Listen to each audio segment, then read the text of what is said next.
ndashimira abakozi b'Imana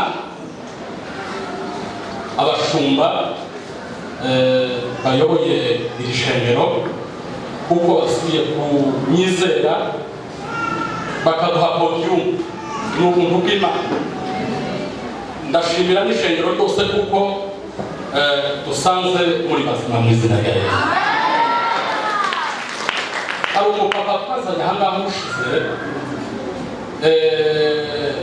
ndamubwira nti hari ibintu yari abize mu minsi agerageza ariko mu mezi atatu bigiye gukunda wa mupapa byarakunze.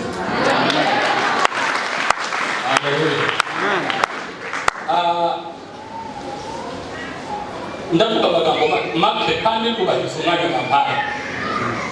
Sifa kwa Mungu. Amen. Hano muri uru rusengero ngiye kubabwira ikintu. Ndashimira Imana ko bari kubirekodinga. Hano hagiye kuba ikanguro ryitwa ngwino urebe.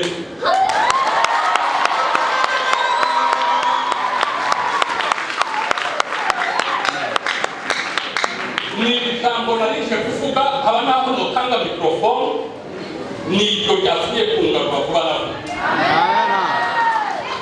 Hari aho bari baturaritse ahangaha ngo tujyeyo ariko ndavuga ngo sinasubirayo ijambo ntarivuga. N'amashengero menshi ni ahantu henshi habaye ikanguro rya genda uvuge, nimugende muvuge ubutumwa mu isi yose. Ariko muri iri shengero iri ngiri murimo hagiye kuba ikanguro rya ngwino urebe.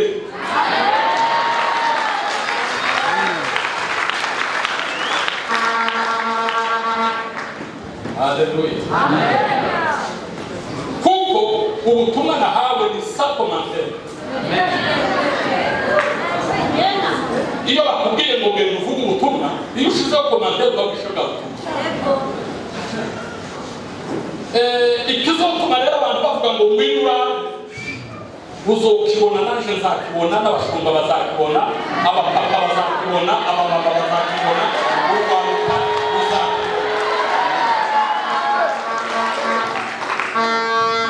mu gitabo cya Yesaya 45 haravuga ngo ngiye kukuja imbere ahataringaniye haringaniye, ngo n'ahari inzugi zikinze ngo zikinguke, nzaguha ubutunzi buri mu mwijima, ngo n'ibintu biri ahantu hiherereye kugira ngo umenye ko naguhamagaye mu izina ryawe.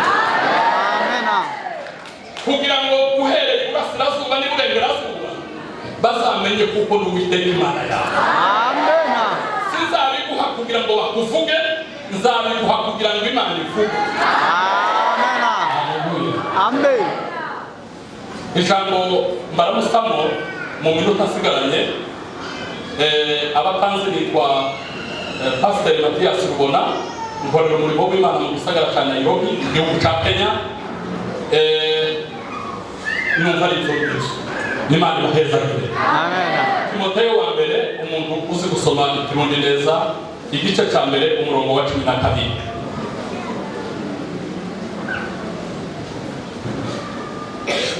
Timoteyo wa mbere cyangwa se urwandiko Pawulo yandikiye Timoteyo wa mbere, igice cya mbere umurongo wa 12. N'uwo murongo wonyine gusa umuntu uba mu somo. Timoteyo wa mbere, yego, igice cya mbere umurongo wa 12 haranditse ijambo rivuga ngo ndazi amajambo Paul ashimira Imana imbabazi zayo. 12 ndashimira Kristo Yesu umwami wacu yabishoje kuko yaniyumviriye ko n'uwo kwizigirwa akama ubusuku Imana yacu yamucyubahiro cyane. Muri Bibiliya mfite iravuga ngo ndashimira Kristo Yesu umwami wacu wabashishije yuko yatekereje ko n'uwo kwizerwa akangabira umurimo we. Amen. Pawulo ahangaha yavuze ikintu ntahoraga niyumviye ndabibabwira ariko Imana yampishuriye muri ubu rugendo nyine ndimo. Yaravuze ngo ndashimira Imana kuko yanyiyumviriye. Nimuvuge ngo haleluya. Amen. Imana yaramperekeje irandiyumvira. Reka kubwire Imana ija kuniyumvira ntawe yabajije.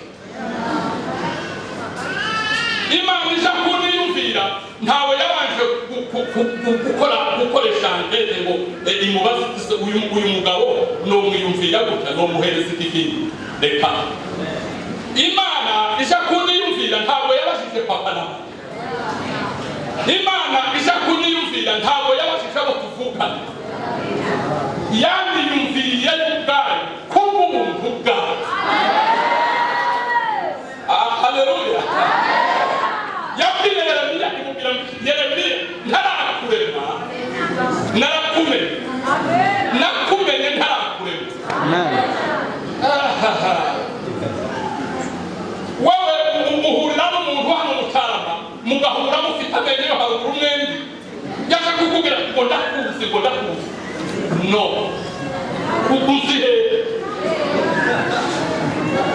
Imana yo yamenye itarande. Yamenye na mama tarande. Imana ihabwe icyubahiro. Itoranyiriza n'igikorwa. Iyo ni y'inzu. Imiyumvira rero ntiyaniyumviriye harimo contribution y'inzu niyumviraho. Yatekereje kuko n'uwo kwizerwa. Ubonye kuko unizeye ni sawa. Utabibonye shauri yako. Hari uwanyizeye, hari uwavuzeho bataramvuga. Uwo nguwo bavugaho bataravuga niwe ufite ijambo rya nyuma ku buzima bwawe. Haleluya. Iyo umuntu afite company, iyo umuntu afite entreprise, ukaja kurondera abakozi bayikoramo, urondera abakozi babizigirwa, sibyo? Kuko urondera abatarabizigirwa bo gukorera nabi. Please let the fire praise the stairs. Abantu turondera abantu babizigirwa. Burya Imana ntikoresha abayizeye cyane. Ahubwo ikoresha abo yizeye.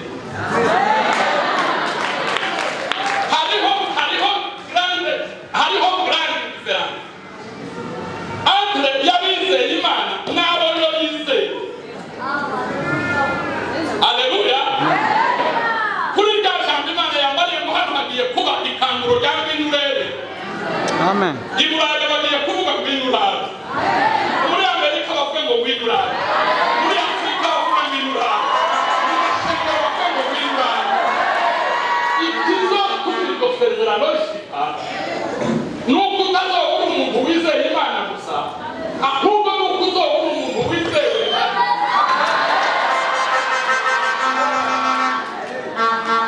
Biba abite selefina dosize la boyapo. Ngiye kukubwira ijambo mu izina rya Yesu. Ngiye kuguhanurira ndakubwira iki. Amen.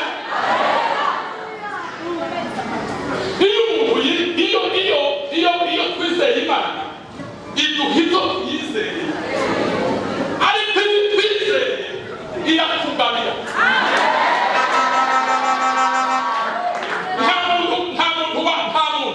Nta muntu wari wawangaje umukozi w'umwizerwa ngo amugabire igikombe. Amuha umurimo. Uyu mukora n'uwo murimo kubera ko ari umwizerwa akawukora neza. Ariko iyo Imana irengeje ijisho ikabona ntuyizeye gusa ukagera mu rugezo rw'uko ikwizera ntiguha umurimo ahubwo irawukugamira. Iyo uwukugamiye rero, nimuvuge ngo amina. Abari inyuma mubwire mutamuvuge ngo amina. Iyo Imana igeze ku rugezo rwo kwizera ntabwo iguha umurimo, no, irawukugamira. Wowe ntuba umukozi wayo ahubwo ugahinduka umufatanyabikorwa.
reka kubwira reka kubwira reka kubwira reka kubwira uriteguye kubwira cyangwa tureke zo kuvuge ngabo sawa reka kubwira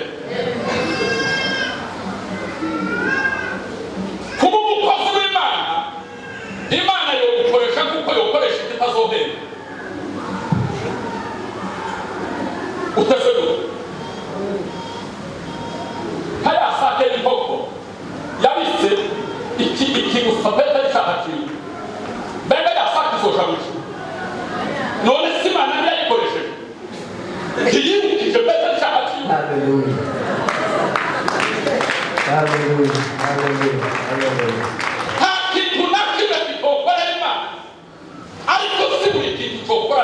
Hallelujah.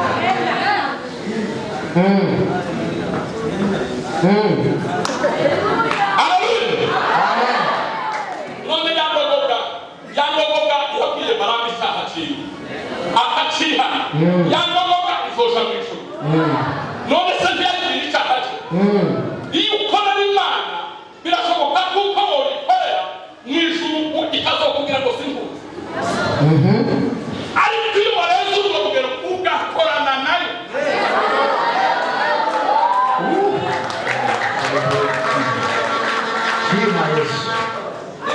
Imana akarorero ka nyuma ntanga Imana yabwiye Mose iramubwira ngo Mose ubwoko bwa Israeli bwacumuyeho none rero nyemerera urumva nyemerera ndimbure ubwoko bwa Israeli wowe zo kugira ubwoko bubarusha ubwinshi ariko Imana ikagusaba Mose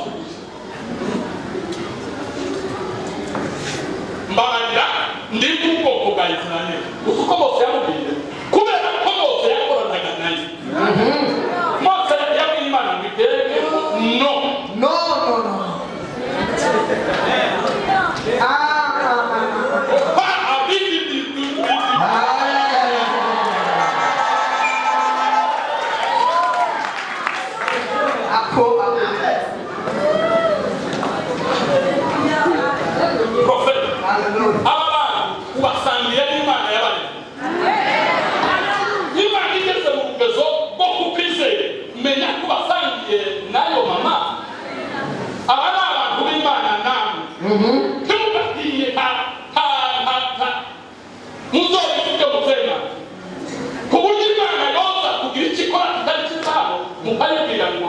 No. Kubera ko abantu basangiye nawe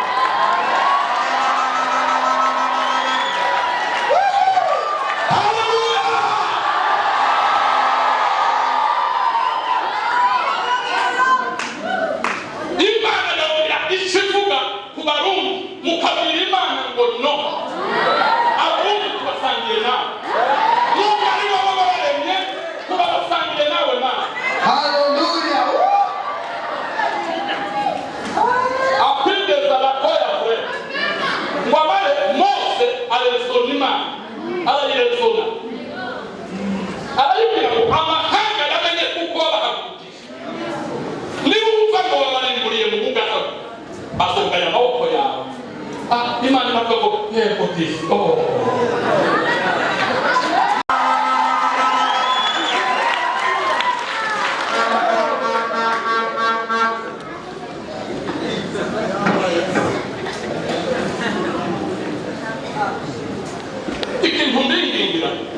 ikintu mbingingira ndabasanga ubwo Imana ivuga ko hano hagiye kubikangura ibasa n'ayandi makambo habaye amakangura ko ngo nimugende mu butumwa none hano uyu munsi wa none ni tariki zingahe none yego kwezi kwa cumi havuze ijambo Imana nkora nakurikije basogokuruza Aburahamu mfite umutima utashira urubanza nisunze amavuta nasizwe n'Imana ishobora kuba yavuze ngo ntabwo proklamasyo yuzuye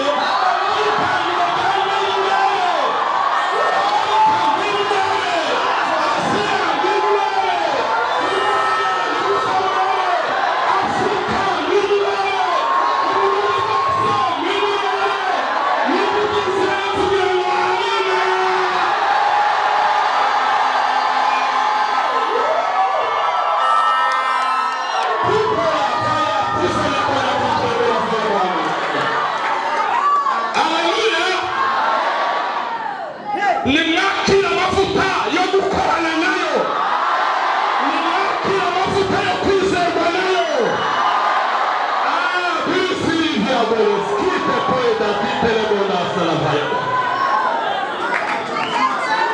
Haleluya. Amerika nizi rero biri muri iki kibanza. Uburaya n'ibuza burebe biri muri iki kibanza. Opika sarapaya darasarabo. Imana y'ibituro yawe.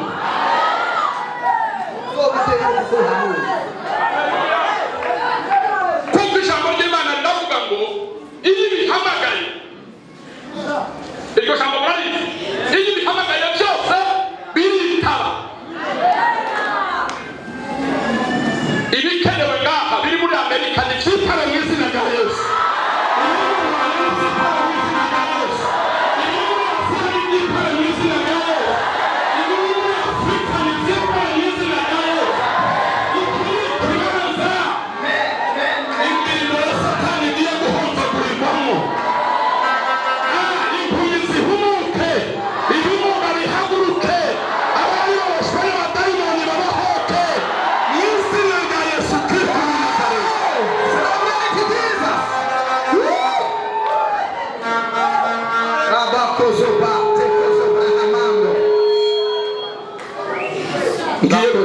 Ngiye gusenga Imana mugihagaze yi.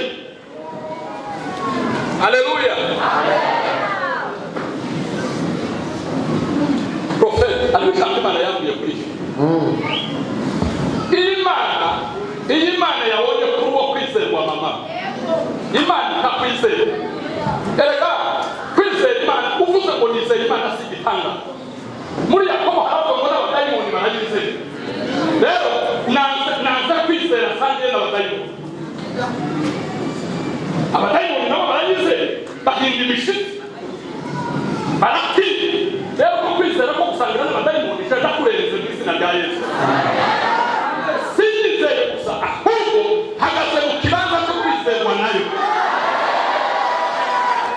Iyo yizerwa nayo prophet ijambo ngiye gusengera. Iyo ukorana nayo hari igihe Imana ikwemerera ikaba umukozi nawe ukaba umukoresha. Haleluya. Oh, haleluya, haleluya, haleluya. Amen. Icyo kintu bakumvise ari umunsi nomenya ngo Imana yabaye umukozi wa Matiyasi rubona.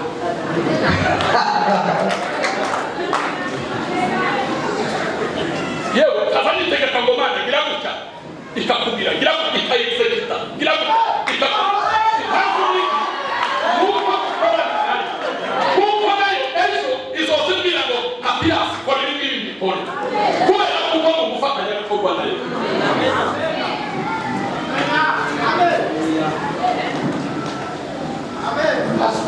Koza wifuza ibintu nubyifuza apa no kubisenga kubyifuza usanga biraba Cyatahuye.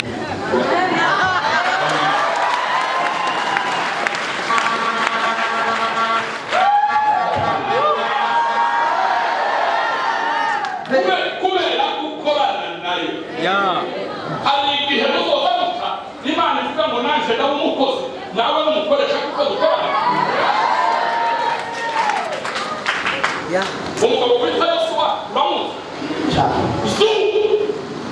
Ntabwo yasenze sirivute muzadusoma muri Bibiliya ngo abwirira izuba imbere y'Abisirayeli n'imbere y'Imana.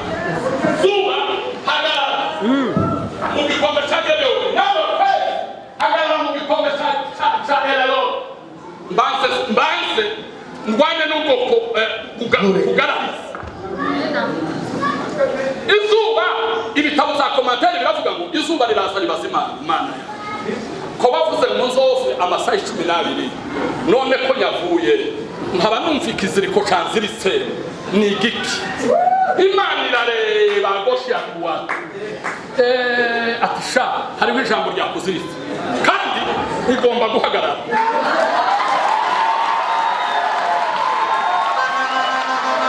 Imana yibutse ijambo yabwiye Yosuwa ngo Yosuwa sinzoguhemukira sinzoguhana sinzogusiga komera ushikame ni wowe uzatuma abantu bahabwa igihugu. Kubera ijambo Imana yakubwiye igiye kurihagararaho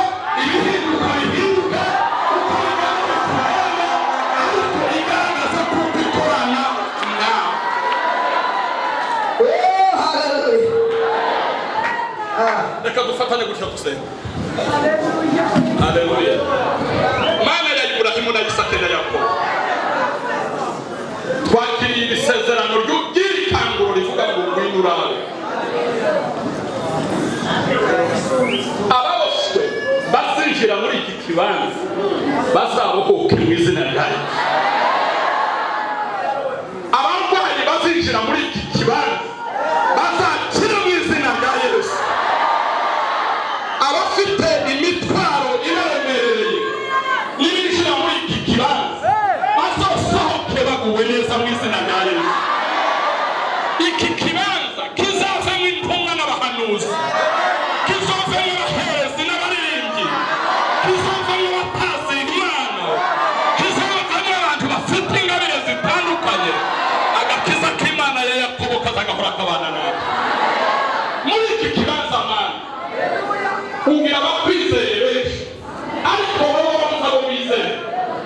Reba abantu wizera muri iki kibanza, wizera abapapa n'abamama, wizera abakozi bawe, wizera abahungu bacu n'abakobwa bacu. Haleluya. Agakiza kawe kajya gahora kabana nawe. Tukwezi iyo ukurikiraho mu iteraniro komeze ukuganiriza kamuruhuka. Bisaze mu izina rya Yesu Kristo tumukomeye amashyi tukubyemeye.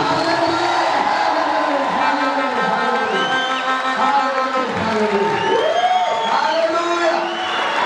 Yes, haleluya.